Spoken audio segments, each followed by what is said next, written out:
is filled with the fragrance. All Buddhas smell it from afar.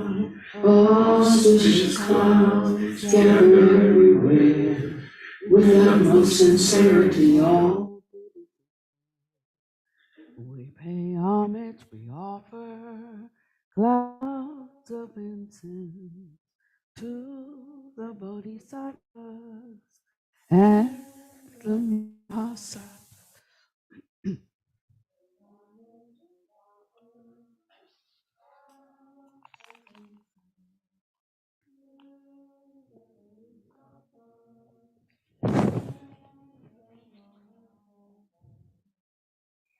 We pay homage, we offer clouds of incense to the Bodhisattvas and the Mahasattvas. Can we do Shakyamuni Buddha?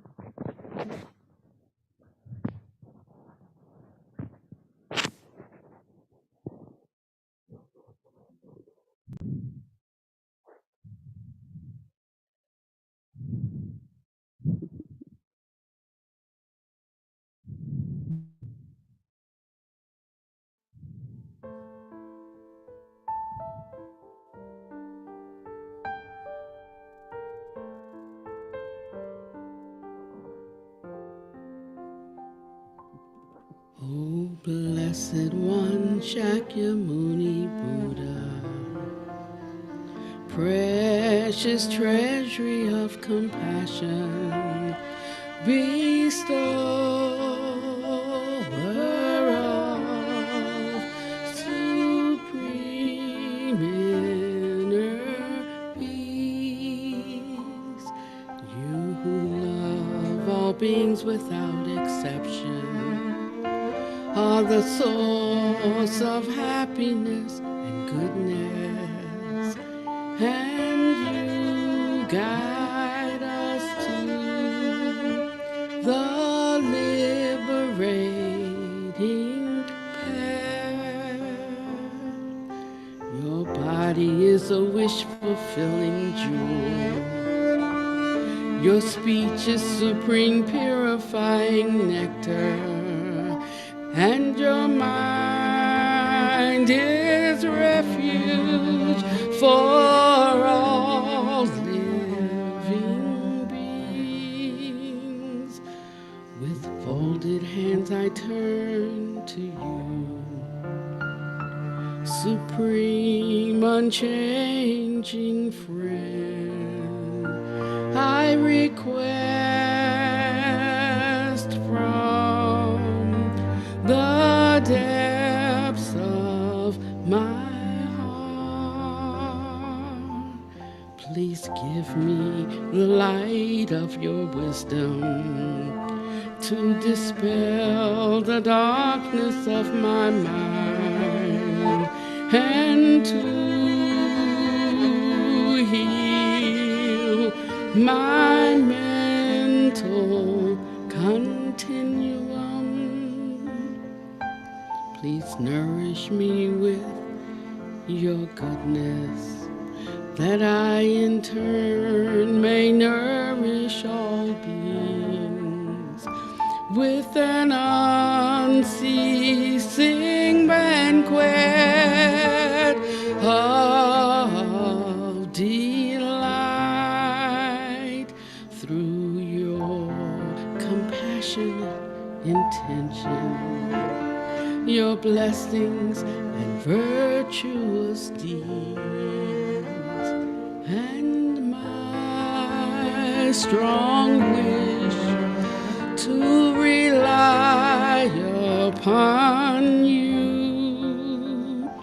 May all suffering quickly cease, and all happiness and joy be fulfilled, and may holy Dharma flourish forevermore.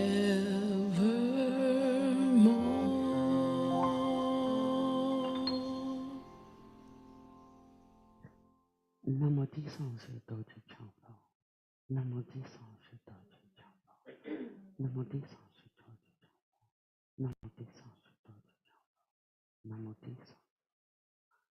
Namo di sanse doji champo. Namo di sanse.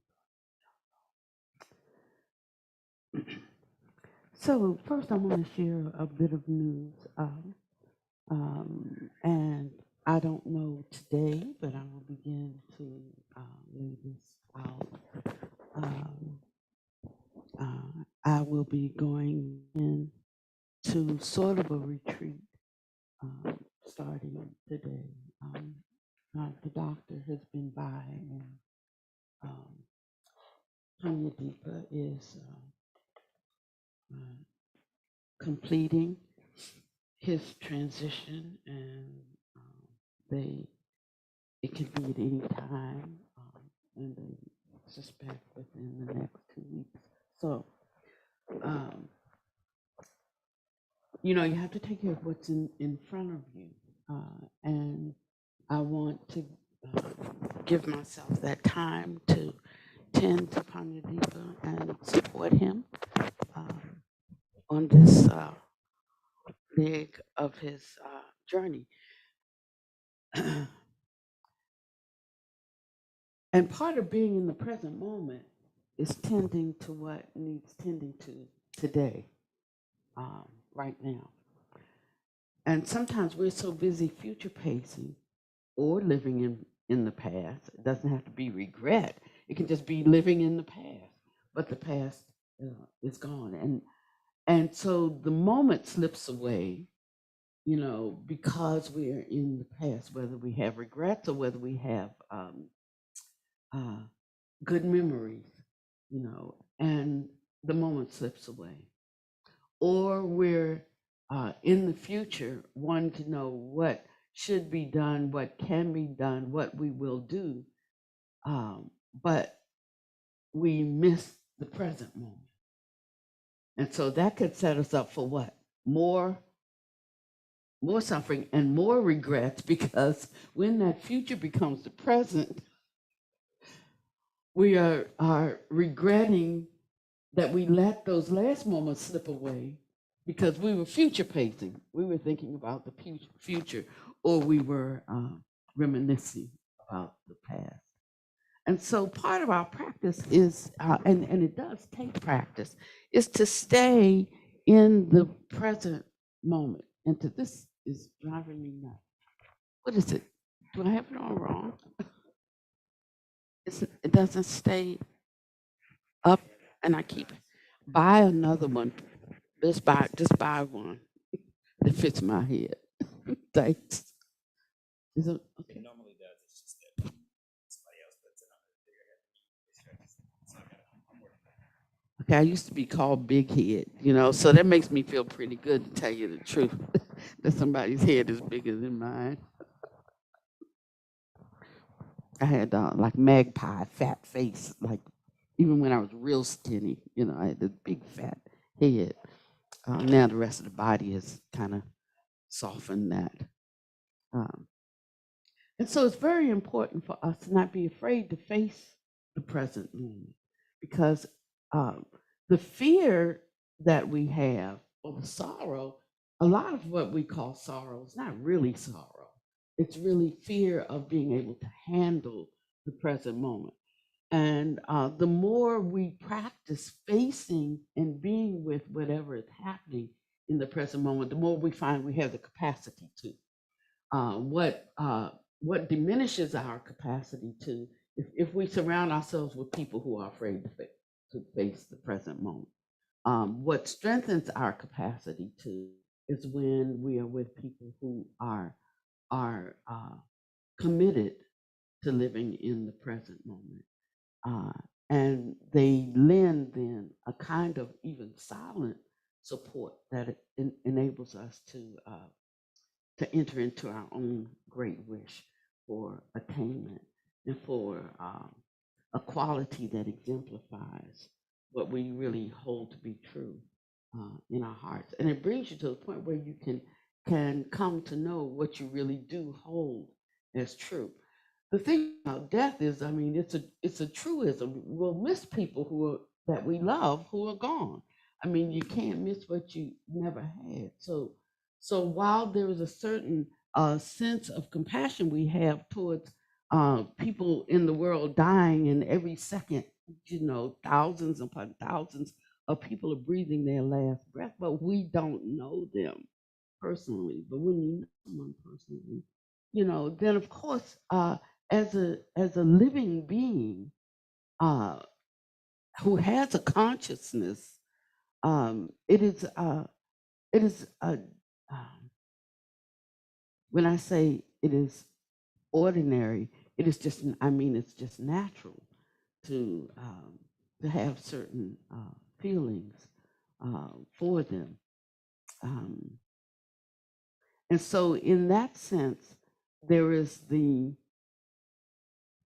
almost like the ultimate relinquishment of self being required, because the sadness for the departure is not so much that you even mind their departure, it's that you mind them not being there for you, with you, besides you in the future.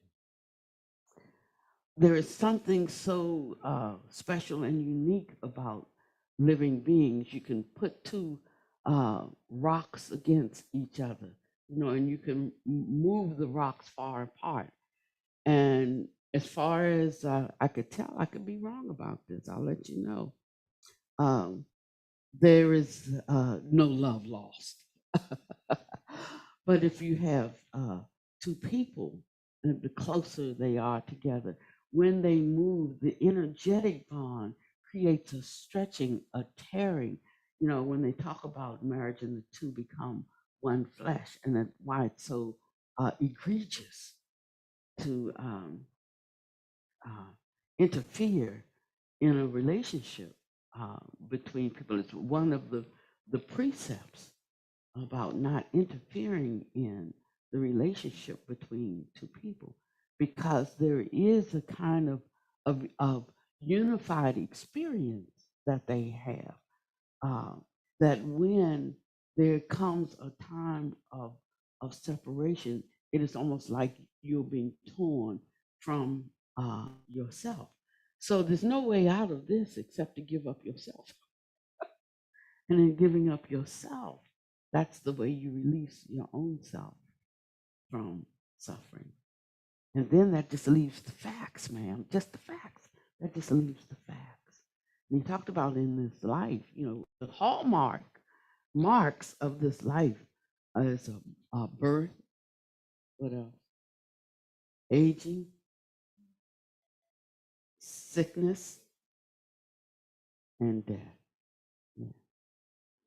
And so when we're examining those factors, you think about them, they're almost the most important things besides having a livelihood commensurate with your desires, for how you want to experience life and what you want to experience with life. That one should have been in there, but because it doesn't go for all people, like not everybody gets that one. That one was left out. It's a big one though, about our livelihood and our good fortune. It's a really big one. Matter of fact, it's what causes most of the problems. But the birth, the aging, the sickness, the death, those are the identifying marks of life in samsara. The fact is, though, that 99% of the people don't recognize these four marks. And so they think this life is all about something else. And so they just traipse along until they get to those and not those marks, and not recognize how they have come to be. But there comes a time in our evolution when the causes are right, when the conditions, certain conditions have been met, that we become confronted with this. And you might say we sour some on life because of its inevitable marks. So we celebrate births. We pretend to celebrate deaths, but we celebrate births, and we consider sickness and old age banes, and then resolve ourselves to the inevitable when death does actually occur. And up until the moment that it occurs, we look at the bright side, we call it. But for those who have the fortunate karma, they can see that the bright side is the ending of a bane if we have practiced well. If we have practiced well. And to have a desire to practice well requires a true understanding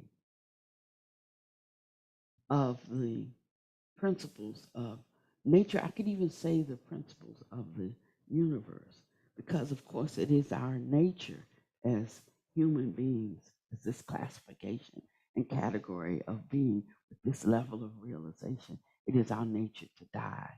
And then there is the re-arising of some physical phenomena that is caught in a loop, and that loop will continue as long as we're in that operating from that level of consciousness. It's not the only consciousness that there is. There is a consciousness that is devoid of the I-ness, which is what the Buddha is trying to encourage us, can be identified, can be known, can be experienced, that there is a reality in that more than I think it, I believe it. There's the direct experience of it, and we don't even have to wait until we die to experience it, because at that point, it's like a person who can't swim being dropped into the ocean. I mean, it's going to be a struggle, and even if they survive, they're going to find themselves caught up in that samsaric loop, because the ultimate mark of that level of mind stream is the cycle of rebirth. Yet there is something that's outside of this universal order. You could call it a different kind of universe. In the Tibetan tradition, they call it the Pure Lands, the land of the Buddhas.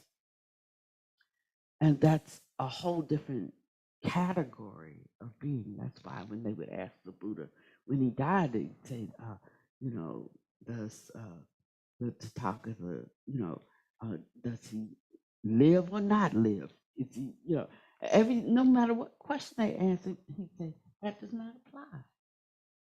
He didn't say yes, he didn't say no. He just said, the question doesn't apply to that particular reality because it's out of the time-space continuum. And he says, but here's the thing.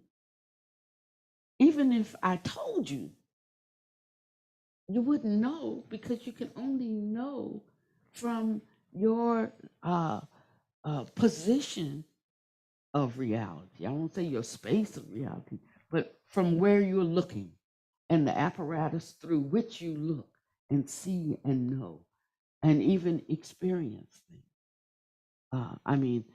A newborn can be looking at that curtain and can't identify it as a curtain. He can be looking at that blue curtain and can't identify it as blue. Yet he is looking. So where's Nibbana? It's right here, right in front of us. But we either are blind, don't have eyes to see, or looking right at it and cannot penetrate it. So it's not like it's anything anywhere afar off. It's what I'm telling you. When Buddha Master died, we had a continual chanting. You think that chanting was for Buddha Master? We went days and days around the clock chanting, and we were chanting from the Lotus Sutta on the gateway to everywhere. Do you think that was for us or for him? It was for us. It was for us to be able to expand our consciousness just a little bit. To drop our foregone conclusions. To drop our questions and our hesitations. I remember one person in the Sangha asked me, said, do you think he committed suicide? That they had a suicide pact? And I said, see, this. I said, no, but that doesn't help you, does it? No, it's not what you think I think. It's what you think, you know. I said, so you have to ask yourself that question. You know. He said, well, no, I wasn't thinking about that much. I was just wondering, you know. And I said, well, what in your mind, what in your training, what in your practice, you know, what in the Dharma that you've been studying took you to that conclusion or even brought that question to you? Where did that come from? And he said, I don't know. I guess I just have to think about it. I said, yeah, you should think about it. I said, because something else came to my mind. It was, what do I do now? And with Buddha Master having left the physical body, how will I receive instructions and who shall I communicate with?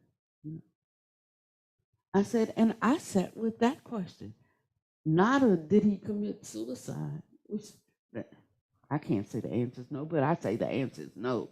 You know, but there were questions for what do I do and how do I do now?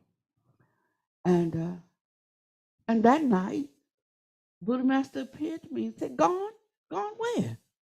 He said, you all have been chanting. The gateway to everywhere that y'all were chanting about, I'm there. So I'm also right here.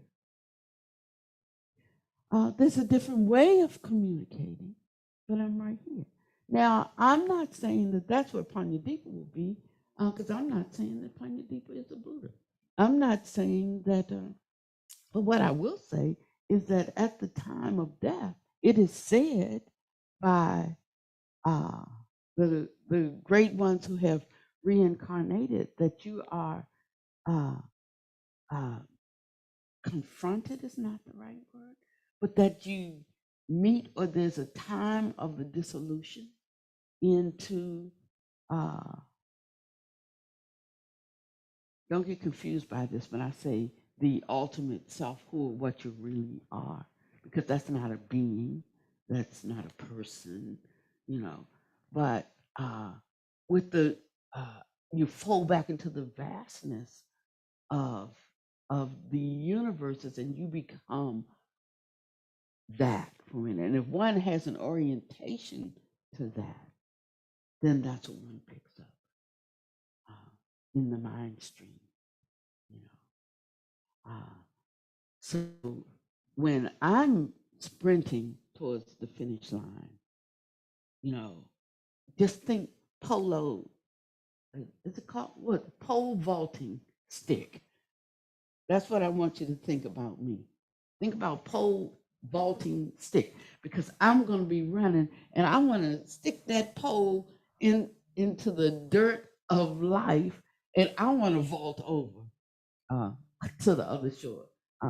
At that moment, I want to identify with, I want to resonate with that vast emptiness as the ultimate true self, instead of a Panyawadi that's a temporary being, because where whatever we think and ponder on becomes an inclination of the mind. It's the way the mind leads, and the mind creates our reality. That's why there's innumerable, uncountable worlds, because we're all creating some world in our mind. So it's no wonder in this type of world or plane where we have people who have same minds. There's worlds that have same minds, different bodies. Worlds that have same bodies, different minds. You know, and we're in a world where we have different bodies and different minds. There's no wonder it's so difficult for us to agree.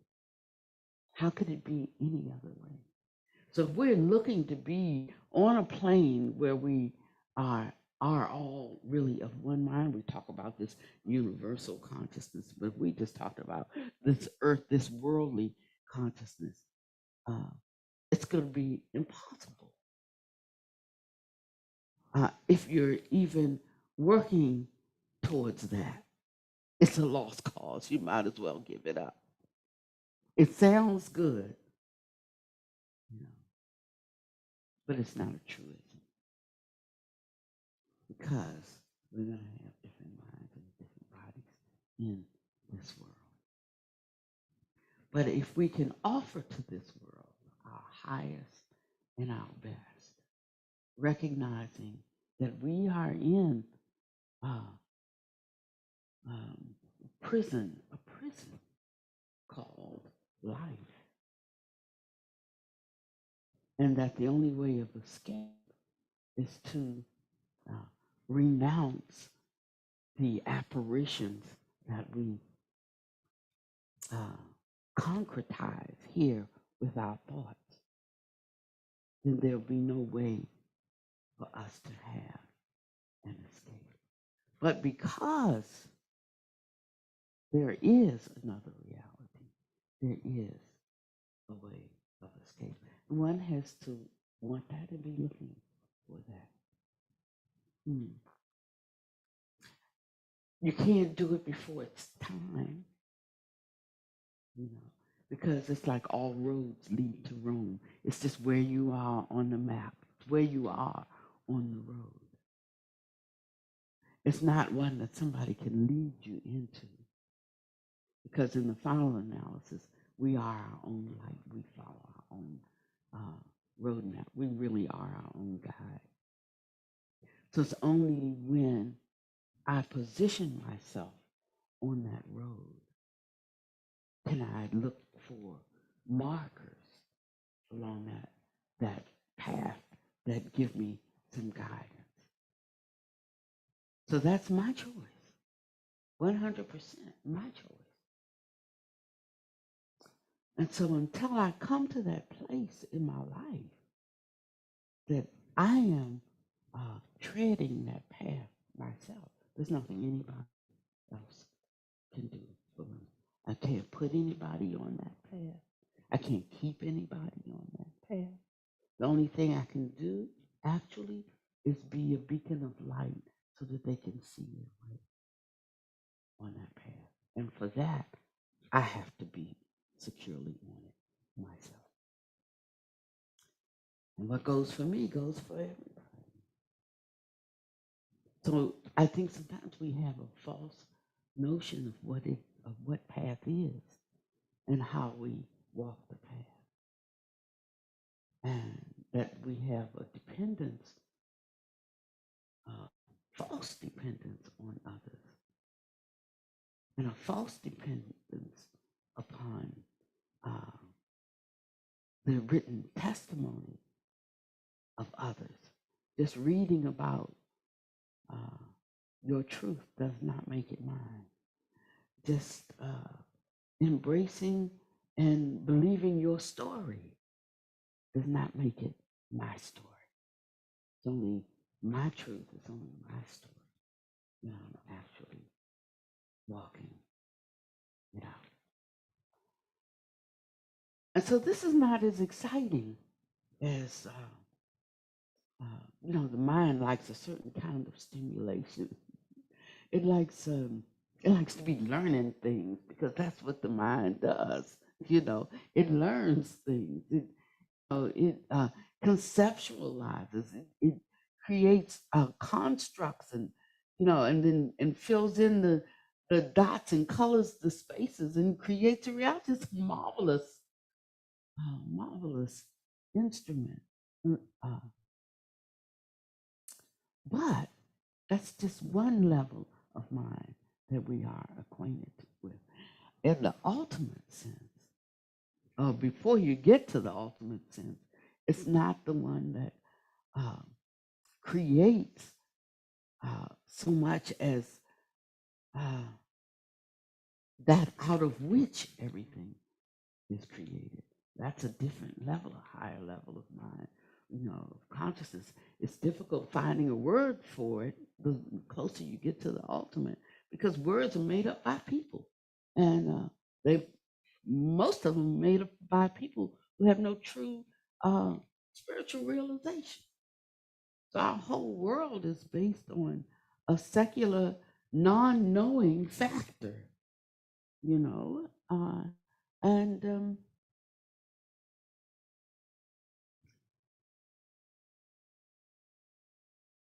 and breaking free of that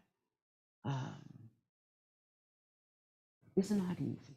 So we can understand why 99.9999999% of the people are probably only a handful, you know, in the whole world of humankind on this planet are wait, probably a handful, maybe 5, might be 10, I don't know, but I know it's not a lot. And the reason I know it's not a lot is because the signs, the marks are not there. And so we have to have a realization that goes beyond a mental assent. The accomplishment has to manifest, and that's how you can know. You can know where you are on this path, by the manifestation of accomplishment. And it's not all in physical outward things, but it is in the true simplicity and peace that one can find in their heart. And even if you can't always maintain it 100%, knowing where it is so you can get back to it. Don't have to ring somebody up and tell me where's peace, no, but you know where it is because you constantly touch it. The more you touch it, the more familiar that path is. It's like taking a tractor and cutting a path through tall grass. It becomes easier and easier to walk back and forth along that path. Because the grass has been mowed down. It's in the same way that we have the vicissitudes of life and the obstacles of life. It doesn't mean that they're not still there, but we've traveled that path so much. We don't give them a chance to grow tall and overcome us, get sticky birds all in our clothes and all of that. We keep them tread under the feet of accomplishment. So this is something that has to be done. And as we do it, then one finds a kind of peace and a kind of joy that the world didn't give and the world can't take it. So when we talk a lot about acceptance, I think it's we need a different word, because the flavor of acceptance we have is a kind of resignation, a kind of tolerance, and acceptance is not like that at all. Actually, it's the opposite of that. It has a kind of buoyancy and capacity, to sustain and to lift. That's why in Christianity they call it has a joy factor. But it's a kind of joy that the world can't give you, but that's why the world can't take it away. And it's always there. The only obstacle that we have is our own self-perceived apparatus, like the one who can see the curtain but not know it is curtain, like the one who can see the blue curtain and not know what blue is, what blue looks like. It's the one who can see the curtain but has never felt the fabric. So they don't know what smooth is and they don't know what rough is.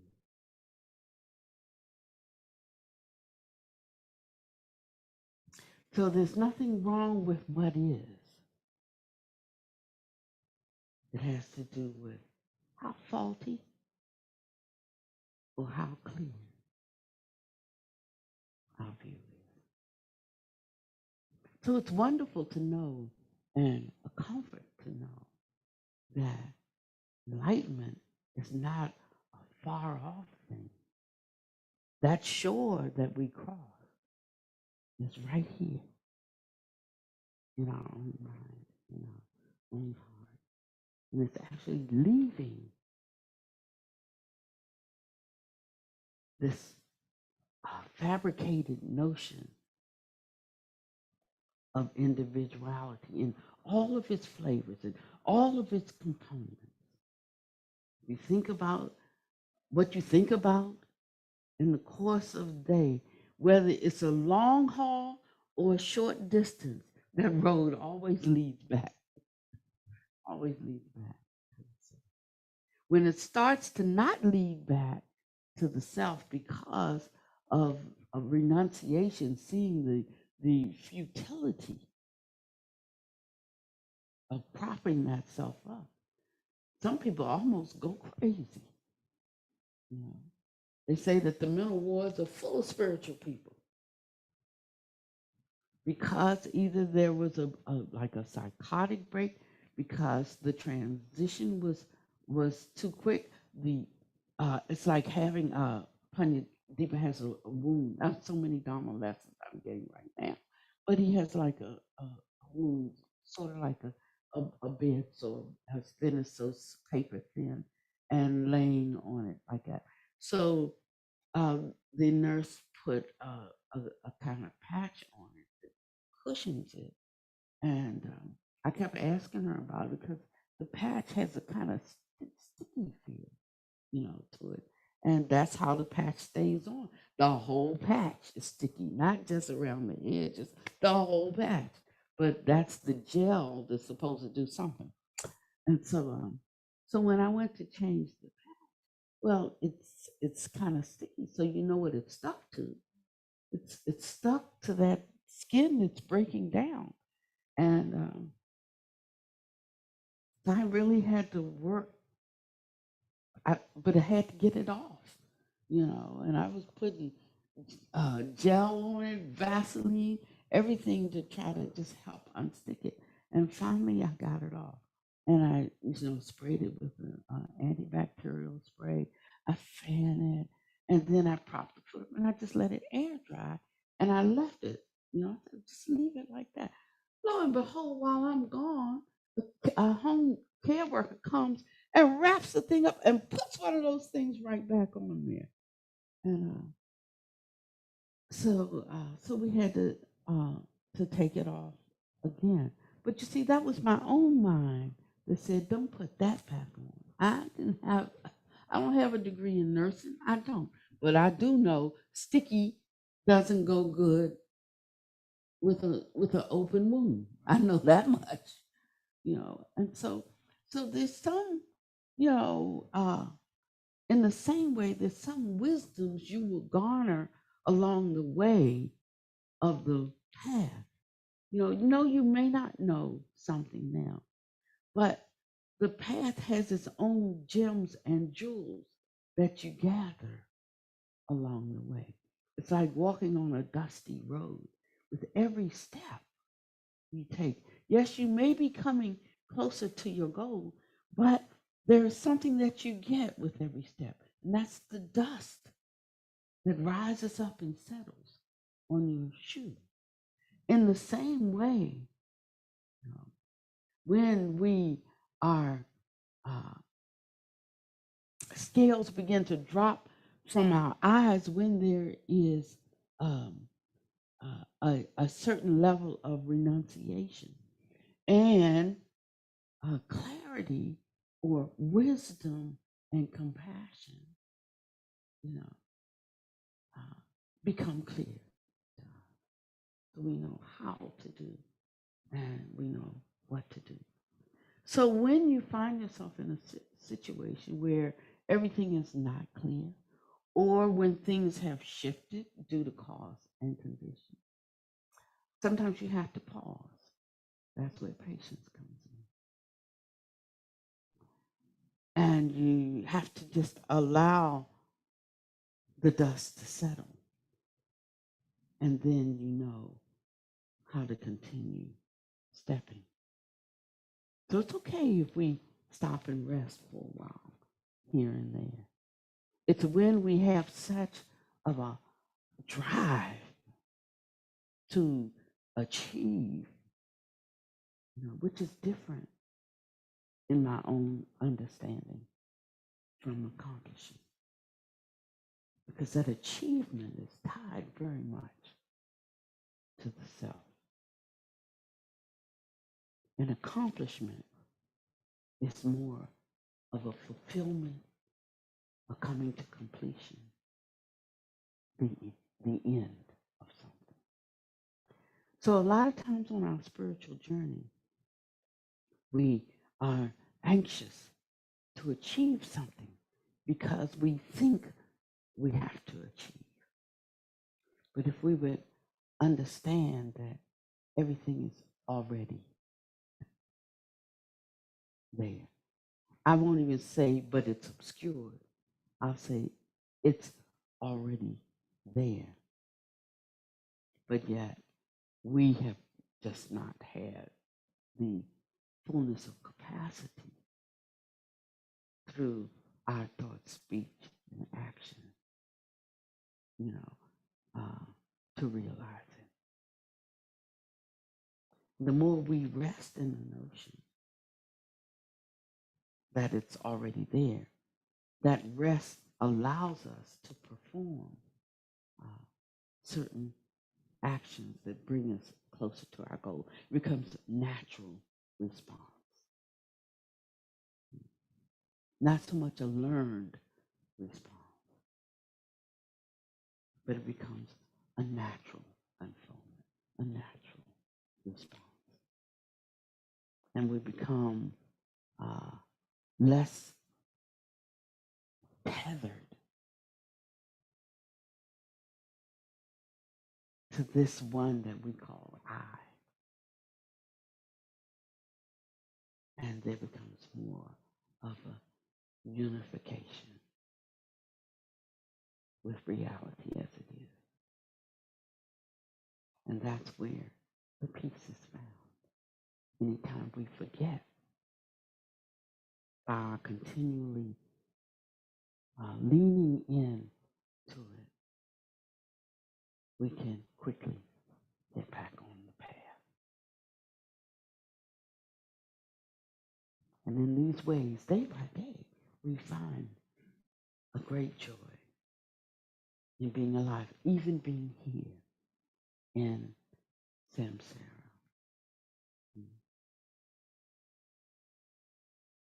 Even seizing the essence of this life. And some of the things we're in, we have to finish them. Sometimes we can see something clearly, but we're already in something. We have to finish that. That's why on one hand, it talks about, abandoning all on your journey, abandoning all. But it says, but take care of your loved ones. Abandoning all for the journey. But particularly in the Chinese scriptures, it says if a person doesn't work, then they shouldn't eat. When they came over, they went to beg and bowl and said, no, in our society, we don't do that. If you don't grow, if you can't buy food, you need to grow it. And so they started working. Now, in the Indian society, it was a different culture, different way of looking at things, different way of understanding things. I mean, they were in a sunshiny, warm climate. Things grew all over the place. When you got over there in other countries where it's not like that, you can't just say you can't just go outside into the park and pick a mango or whatever. I mean, you had to plant, and harvest and store. Or there would be famine. So everything according to the wisdom of the moment, to the wisdom of to understanding truly the circumstance, the causing and condition. So there is no uh, ultimate, absolute right or wrong. It's just what's beneficial, what's useful.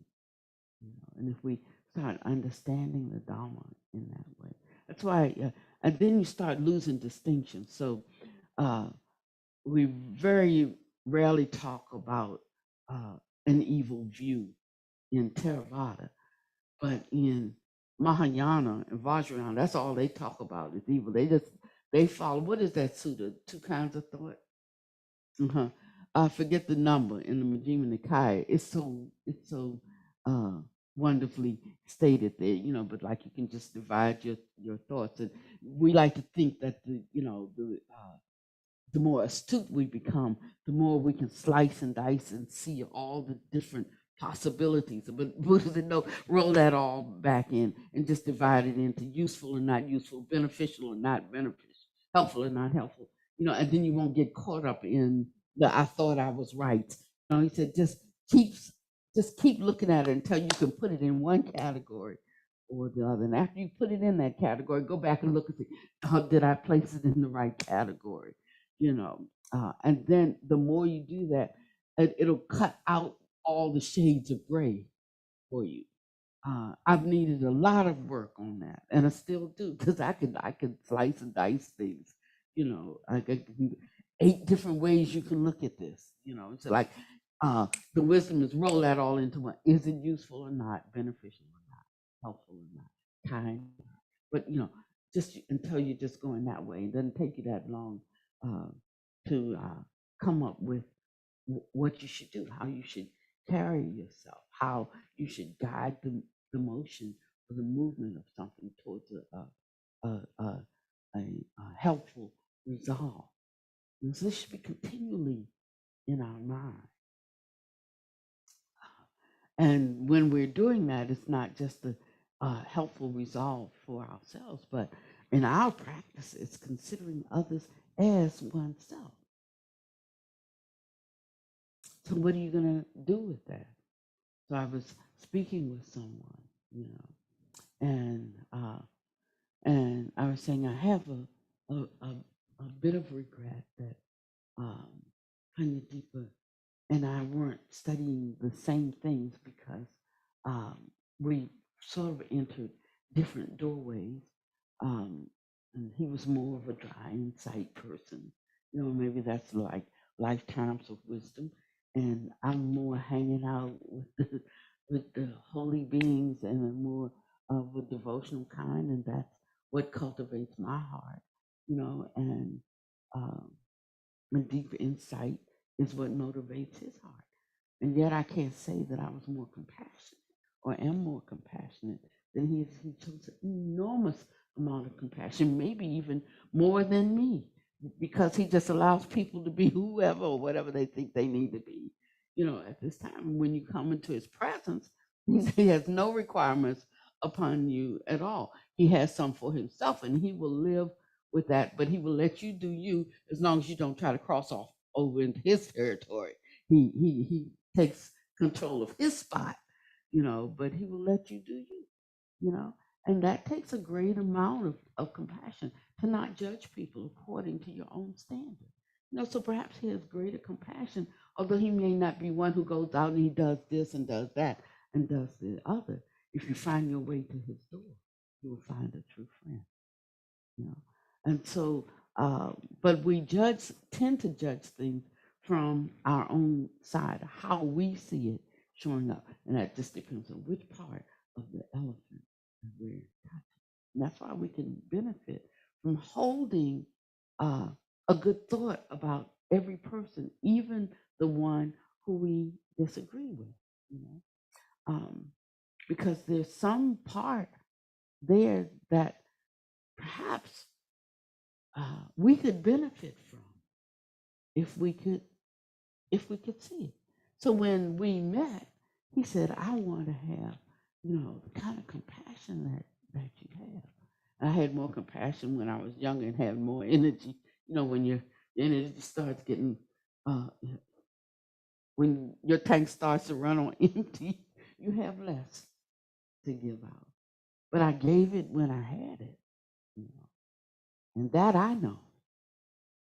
Um, but he would say, "I want your compassion, like you love everybody." I would say, "I want your wisdom."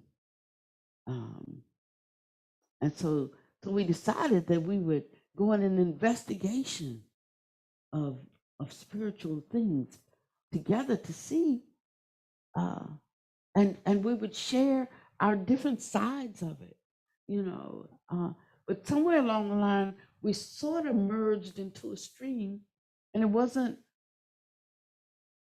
a lot of sharing because we each found our niche, and we were each okay with our niche. And so that's how it is. Sometimes there's the intermingling of the stream, and there's the times of walking alone, and we have to know that they're the same thing. It just depends on where you're looking at any particular time, and when you can hold it in. Uh, it's not a neutral position. There starts to be a breakdown of differentiation. So it's not that if you have black and white, you can't distinguish black from white.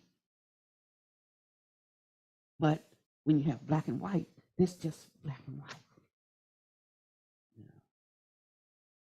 It is not in comparison to.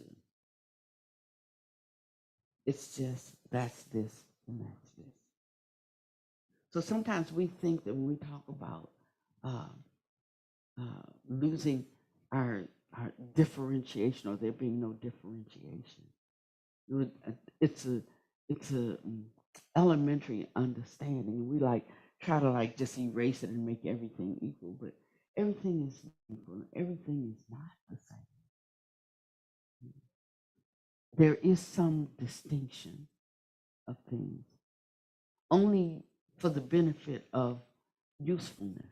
Like there's, I don't want to comb my hair with a knife, and I don't want to cut butter with a hairbrush.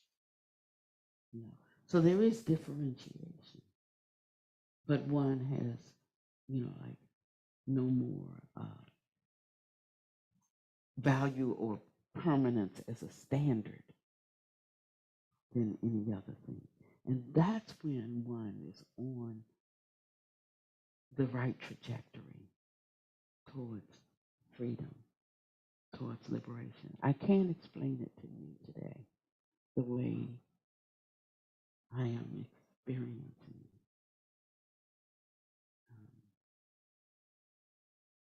But I am happy to have met a Vajra master who gave me a tune-up, came and then left. And the only way that I can continue or to refuel is I have to be for real. I have to bump up my practice. I can't slip and slide. I can't pee on you and tell you it's rain. Uh, and it's wonderful to be in that place. It's not arduous. It's not tedious. It's not a scary place at all. But it helps one to know that instead of a chicken, they are indeed a phoenix. So this is how we have to deeply evaluate our life, our approach, our clear seeing. And so as I was saying, and then I'm going to close today, I was thinking about Panyadeepa because just before he got sick, because this was sort of a sudden, it's been a long-term thing, but there was a sharp turn of events that led to other things that bring us to now. And he said, I wish I had a mind to study your Buddha masters.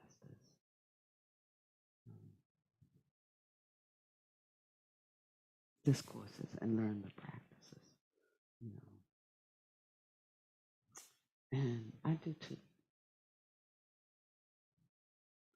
And that's why I say be very careful, because the decisions that we make in the moment can have far-reaching ramifications. What they hammer in continually in the Vajrayana practice is seizing the essence of a precious human life. Because the time may come when we have the desire, but no longer have the capacity. So I feel some regret considering my friend as myself. And it's not a sorrowful thing, but it is the great wish for all living beings to have happiness, and to have it, they have to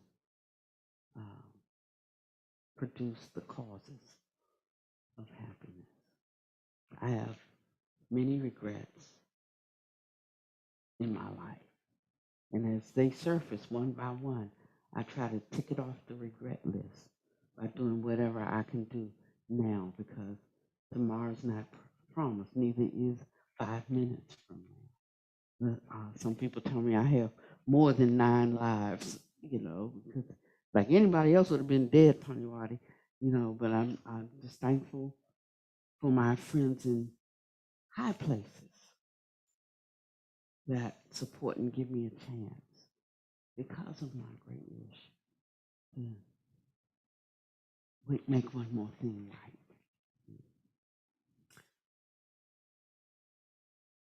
And because I heard something about going for the goal. And I don't know about you, but that's if it's available in this life, I choose the goal. And that can cause something. It can cause a lot of changes in your life. Changes that some people may not understand. Some people can't even accept for you. But it's your life. And make it a good one. So I'm going to be sharing some practices and prayers that we can offer over the next couple of weeks to support Panyadita, this place that he's in and on this journey. There are many ways that we can communicate with him. He said to me, I sat up with him most of last night. He wasn't in any pain, but he was just in moments of clarity expressing certain things. And then this morning, well, not this morning, but then this afternoon, and I know Nancy, you had been over to see him because we just got our new wheelchair and that we were waiting on to try to put him in the chair so we could roll him up. But when I got back at 11:30, be there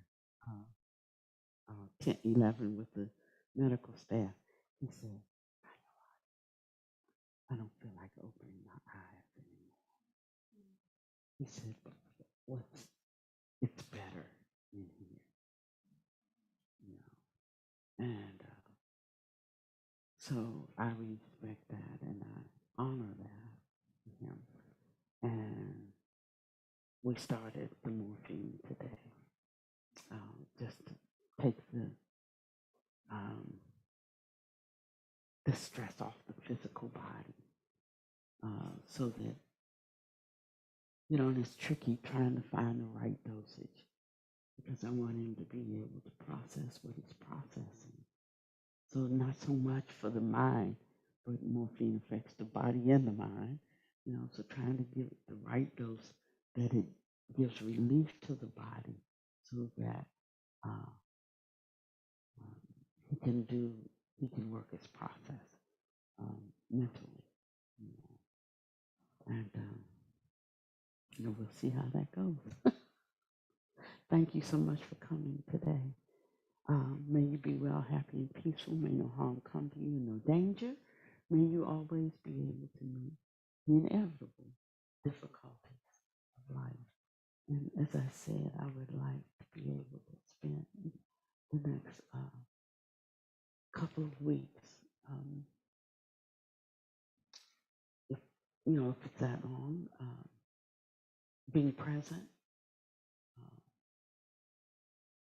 for him or with him, and but I will be back to help you all with the retreat at the end of the month.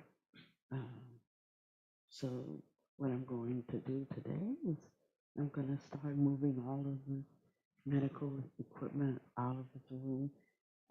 He has this huge thing to lift, you know, and he's always saying, "Can you get that cow off the porch?" You know, but he's looking over there at the lift. So I'm going to move those things and try to fill his room with final images that take him close to the Dharma stream. Yeah.